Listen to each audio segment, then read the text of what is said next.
हमारे सनातन धर्म में 16 संस्कार हैं। 16 संस्कार। अच्छा, 16 संस्कार के बारे में आप जानते हो? नहीं जानते? 2-3 संस्कार ही जानते हैं आजकल तो।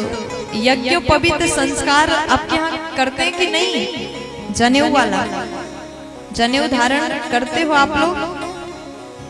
आप लोग करते हो ना? अपने बच्चों को कराते हो? आजकल 16 संस्कारों में से 2-4 संस्कार ही रह गया और तो सब हम भूल गए। बालक माँ के गर्भ में आना, गर्भधारण संस्कार से लेकर के मृत्यु पर्यंत संस्कार होता है, अंत्येष्टि संस्कार तक 16 संस्कार। उसी में से नामकरण संस्कार भी आता है, जो गुरुओं के द्वारा अपने बच्चों का नामकरण संस्कार करवाना चाहिए। लेकिन आजकल तो लोग इतने आगे बढ़ गए, बच्चा पेट में होता है, माँ के गर्भ में होता है, तभी गूगल में सर्च करके नाम पहले ही रख देते हैं। नामकरण पैदा हुआ नहीं, नामकरण हो गया। ये गलत है।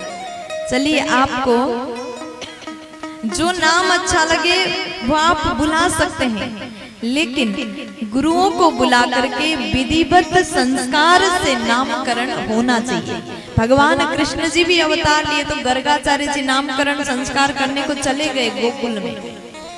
वसुदेव जी महाराज ने कहा कि आप जाइए, प्रार्थना किया। गर्गाचार्य जी गोकुल में गए, नंद बाबा ने सुंदर स्वागत किया, स्वागत सत्कार किया, अतिथि सेवा किया।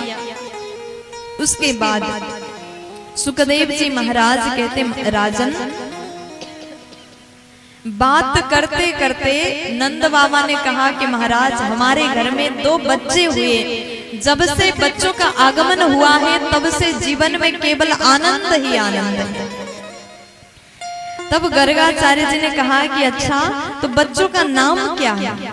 वो तो नाम रखने को ही आए थे। अब उन्होंने नाम पूछा। नंद बाबा बोले कि बच्चे 1 वर्ष के हो गए, लेकिन अभी तक नामकरण संस्कार नहीं हुआ। प्रभु, आप आए हैं तो आपके द्वारा हो जाए। गर्गाचार्य जी कहते हैं कि महाराज देखो, मैंने सुना है आपने अपने बच्चे के जन्म में विशाल उत्सव मनाया।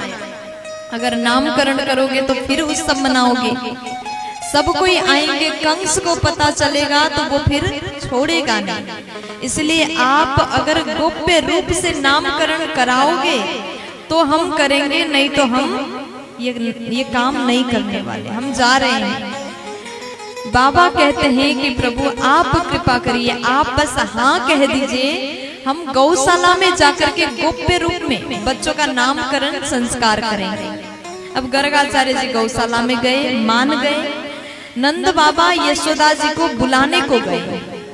यशोदा जी के पास में गए, देवी बच्चों को लेकर के आइए गौशाला में, हमारे घर में त्रिकालदर्शी अंतर्यामी साधु का आगमन हुआ है। साधु का आगमन हुआ, ऐसा मौका अवसर बार बार जीवन में नहीं आएगा, इसलिए उनके द्वारा नामकरण संस्कार करना चाहते हैं। आप बच्चों को लेकर के जल्दी गौशाला में आइए। अब यशोदा जी बोले, देखो इतने जल्दी नहीं होगा, पहले सबको बुलाना पड़ेगा, जितने भी यहाँ के लोग हैं सबको इनवाइट करेंगे, सब आएंगे, नाचेंगे, गाएंगे, उत्सव मनाएंगे। बाबा ने कहा गोप्य रूप में करना, किसी को पता चलने नहीं देना चाहिए। आप बच्चों को लेकर के दोनों माताएं जल्दी गौशाला में आई। इतना बोल करके नंद बाबा तो चले गए। अब यशोदा जी ने रोहिणी मैया से कहा कि देखो एक काम करते, वो सच में अंतर्यामी त्रिकालदर्शी है कि नहीं, इसका परीक्षा लेते। कैसे परीक्षा लेते? हम दोनों एक दूसरे के बच्चा को बदल करके गोद में लेंगे, अदला बदली कर देंगे, और अगर बाबा सच में अंतर्यामी हुए तो पता चल जाएगा।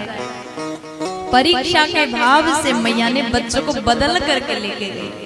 देखो आजकल हम लोगों के भीतर भी परीक्षा का भाव रहता है। बाबा सच में जानकार है कि दिखावटी कर रहे हैं, कई प्रकार के सवाल करते हैं। कई संतों को जो भगवान की सेवा करते हैं, पूजा करते हैं, त्रिकाल संध्या करते हैं, ऐसे संतों के ऊपर कृपा प्राप्त होता है। इसलिए कभी आपके घर में संत का आगमन हो जाए तो कभी अपमान मत करिएगा। यदि कभी आपके घर में अचानक संत आ जाते हैं तो ऐसे समय में जितना हो सके खुद से जो बन सके वो करना चाहिए। जितनी सेवा आप कर पाओ वो आपके जीवन का सौभाग्य हो। सेवा करने का स्वभाव बनाइए, क्योंकि संत आपके घर में ऐसे ही नहीं आते। अगर आपके घर में संत का आगमन हो जाए तो कृपा करके ही वापस जाते हैं। प्यार से बोलो